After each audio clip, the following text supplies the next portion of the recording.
Yo les bros, bienvenue sur Spatule Bro, je suis le chef et on se retrouve aujourd'hui pour parler du premier épisode de la nouvelle série Marvel Disney+, qui est disponible depuis ce matin.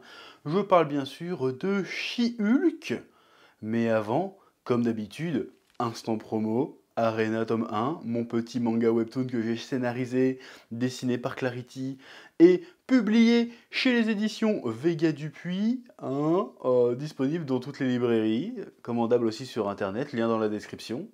Et générique? Oui? Tu vois ce que je veux dire? C'est débile! Calmos les amis! Ah, j'aime bien ça. Ça, c'est bon. C'est la manière la plus stylée de voler. C'est pas la Superman avec les bras devant, on s'en bat les couilles de ça. Il fait oh! Et en fait, il est éclaté comme film.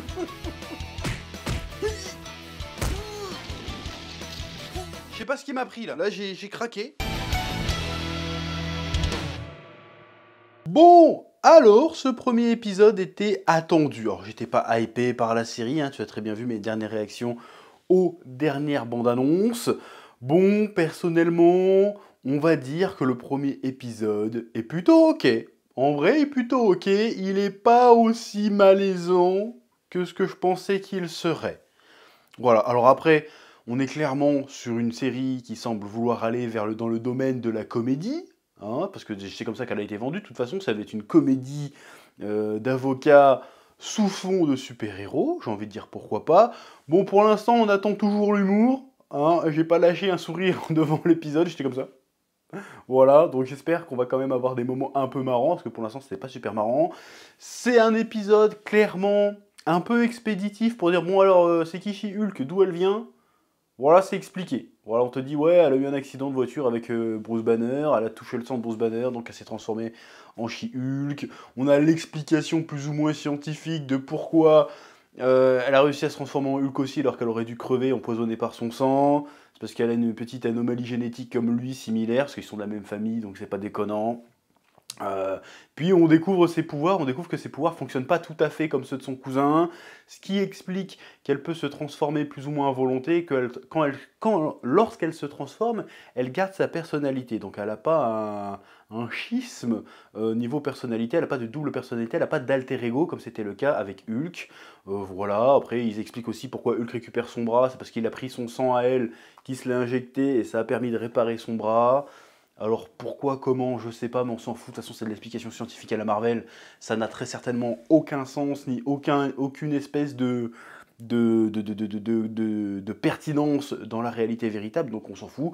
Mais au moins, ils se sont permis d'expliquer d'où ça venait, l'origine du truc, et pourquoi elle n'est pas aussi tarée que Hulk l'était à l'époque. D'ailleurs, ils ont, truc que j'avais un peu peur qu'ils n'adressent pas le sujet, c'est que Hulk, en fait, de base, il lui explique que putain, moi ça m'a pris 15 ans pour maîtriser ma bestialité, mon alter ego, pour maîtriser mes pouvoirs.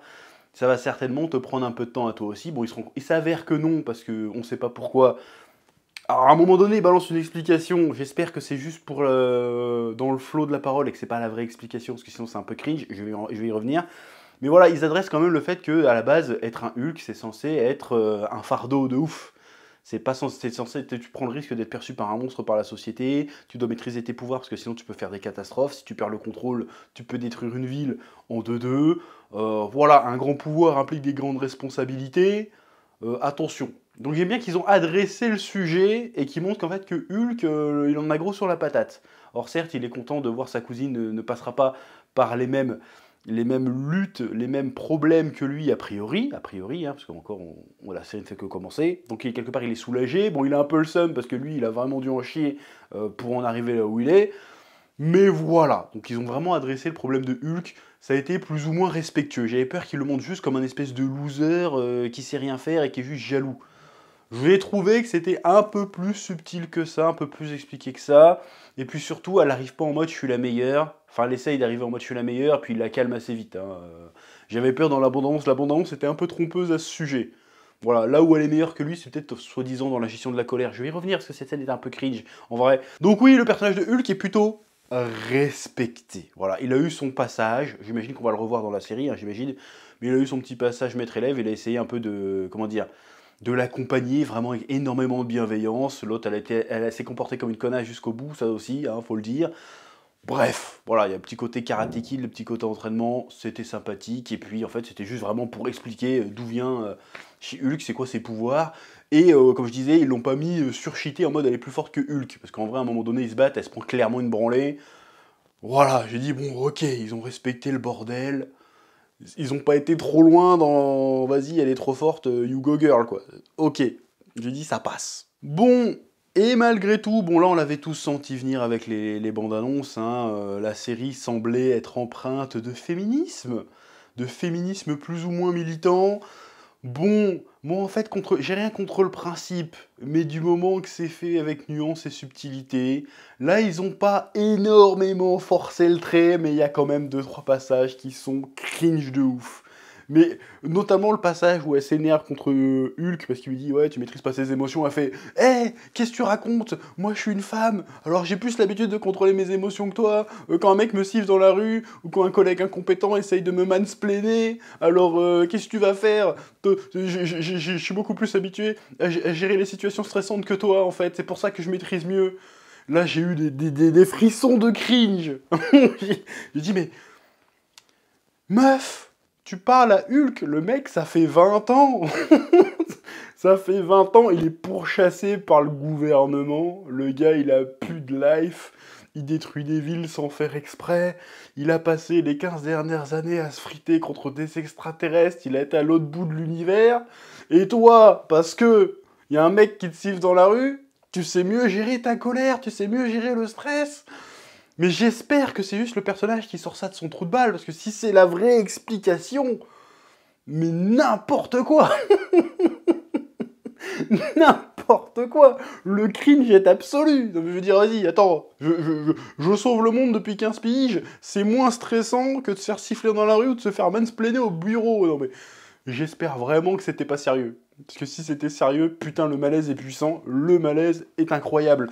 Il y a aussi le fait qu'elle a un collègue qui essaye de toujours lui expliquer des trucs, et au lieu de l'envoyer chier, elle se contente de se regarder avec sa pote en levant les yeux au ciel. Pareil, la scène où elle se ressemble pour la première fois en She-Hulk, elle arrive dans un bar, dans les chiottes des femmes, les femmes arrivent, tout de suite la sororité, tout de suite, oh on va t'aider ma chérie, machin. Elle sort, au bout de 2 minutes, elle croise 3 mecs, les 3 mecs essayent de l'agresser. Mais what the fuck? Enfin bref, c'est pas trop, mais quand même il y a des moments un peu cringesques où ils essayent vraiment de rentrer le truc au forceps. Et en fait, moi de base, si tu veux, j'ai pas de problème avec l'idée générale, si tu veux, admettons. Mais là en fait, ces derniers temps dans la pop culture, c'est fait avec d'énormes sabots. Tu sais, ça me fait penser au film de Chuck Norris, Delta Force, machin truc, je sais pas si t'as déjà vu ça. Delta Force, c'était de la propagande pro-américaine, républicaine, genre les communistes c'est les méchants, tu vois. C'est genre l'Amérique, trop bien, liberté, les guns, fuck yeah, et les communistes c'est les méchants, si tu veux. Et ben, et aujourd'hui tu regardes ça, c'est nanardesque, parce que c'est trop obvious, tu vois, c'est putain, mais la propagande de merde, tu vois. Et ben là, j'ai l'impression que récemment dans la pop culture, on est à ce niveau-là, en fait. On est à ce niveau-là. Là, il n'y a aucune subtilité, il n'y a aucune nuance, il n'y a même pas de vraie réflexion, c'est juste hein, les hommes sont méchants et sont sexistes, et les femmes elles souffrent, c'est tout. Il n'y a pas de nuance. Il n'y a pas de nuance. Et en plus, tu commences ta série, je suis désolé, je suis désolé, je suis désolé, mais je vais le dire. Pourquoi Jennifer Walters reçoit des pouvoirs? Parce qu'elle sait pas conduire.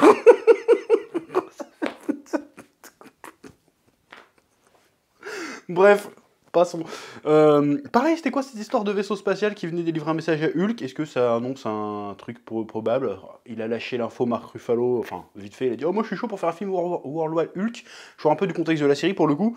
Peut-être que ça va avoir un lien. Peut-être qu'ils vont nous utiliser un World War Hulk avec le retour de mecs des Sakaar, tout ça. Donc, parce qu'apparemment, il savait ce que c'était, mais il n'a pas cherché à voir plus loin ce que c'était. Bon, pourquoi pas, peut-être qu'on aura la suite plus tard. Bon, par contre, World War Hulk, en vrai, je suis chaud si c'est comme dans les comics. Mais ça sera pas comme dans les comics. Ça va être une blague, ça va être que de la blague, c'est sûr et certain. Normalement, t'as un Hulk. World War Hulk, je te raconte du fait, je sais que je digresse un peu, mais normalement, World War Hulk, C'est Hulk, après être envoyé sur... je crois que c'est Sakaar aussi d'ailleurs, mais c'est très différent que dans Thor Ragnarok. Il a une femme et des enfants, enfin il a une femme et un enfant sur...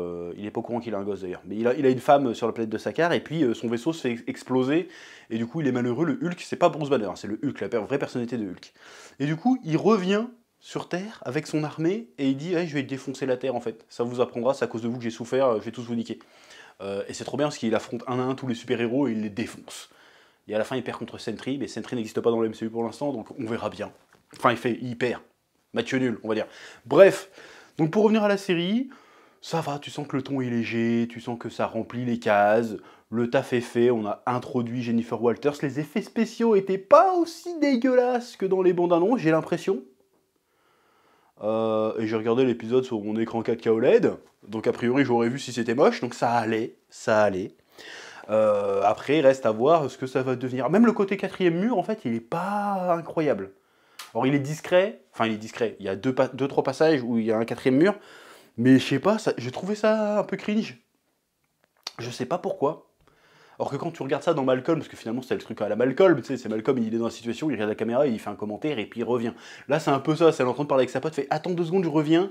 Elle va dans son bureau, elle fait hé les amis, vous demandez certainement comment ça se fait que je suis Hulk. Eh ben je vais vous expliquer. D'ailleurs la formulation est bizarre. Comment ça se fait que Bruce Banner il dit je suis un Hulk? Comment ça t'es un Hulk?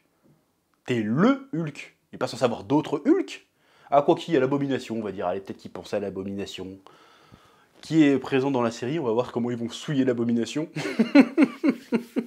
Ça va peut-être bien porter son nom pour le coup. Mais je trouvais la formulation tout le long, ouais, je suis un Hulk. Mais il n'y a que un Hulk en fait. L'Abomination, c'est un gros truc, mais c'est très différent de Hulk normalement. Enfin bref, peu importe. Ça veut certainement dire qu'à un moment donné, il va y avoir d'autres Hulk, peut-être le Hulk rouge, bon, qui est censé, je spoil, m'en fous, c'est censé être le Général Ross, le Hulk rouge, mais vu que l'acteur du Général Ross est cané, donc j'imagine que le Hulk rouge, ça va être quelqu'un d'autre. Nous verrons bien. Il y a She-Hulk rouge aussi, puis il y a le fils de Hulk, et peut-être que Hulk a eu un gosse sur sa carte qu'on n'est pas au courant, hein. Peut-être qu'il va arriver, je sais plus comment il s'appelle, son fils. On verra, peut-être que je viens de spoiler plein de trucs pour ceux qui connaissent pas les comics. Mais ça pourrait peut-être être intéressant de faire du vrai Hulk. En tout cas, bref, Hulk n'a pas été trop souillé dans cet épisode. Et puis le personnage de Jennifer Walters, ça a été plutôt bien introduit. Voilà, il y a le petit combat avec Titania qui sort un peu de nulle part. Mais j'imagine qu'on va avoir le contexte un peu plus tard dans les prochains épisodes. Donc pour l'instant, le rythme était plutôt ok, les explications étaient plutôt ok. Il n'y a que l'humour qui n'est pas incroyable. Et il y a eu quand même quelques petits moments de cringe. Donc on va voir dans les épisodes suivants comment tout ça va se dérouler, mais pour l'instant, la série se regarde. On va dire que ça se regarde. On verra bien, parce qu'à chaque fois j'ai dit ça pour les séries Marvel, hein, les 2-3 premiers épisodes ça se regarde, et puis après ça fait que partir en cacahuète. Donc là on va voir ce que ça va donner, sachant qu'on va être dans un registre très différent des autres séries Marvel, c'est un registre vraiment sitcom / humour, a priori il n'y aura pas de grande intrigue de bâtard, donc on va voir ce que ça va donner. Voilà. C'était à peu près mon avis sur She-Hulk. J'ai beaucoup aimé le générique de fin, qui est plutôt sympa, qui est dessiné en mode comics un petit peu, qui est plutôt cool. Et puis il y a la scène post-générique sur la blague de alors Steve Rogers était puceau, et puis Hulk lui fait non, il a perdu, il nous a raconté, il a perdu sa virginité en 1943 avec une meuf qui l'accompagnait sur sa tournée de spectacle. Voilà, ce qui était totalement logique. En fait, la vieille blague de Steve Rogers puceau, j'y crois moyen. Je veux dire, moi avec ma dégaine, je suis pas puceau. T'as vraiment cru que Captain America, comment le gars c'est un BG? Je veux dire, soyons sérieux, 5 minutes. Bon bref, sur ce, je vous dis pouce bleu, like, abonnement, et à très bientôt sur Spatule Bro, et notamment la semaine prochaine pour le prochain épisode de She-Hulk. Voilà, que la passion vous guide. Oui.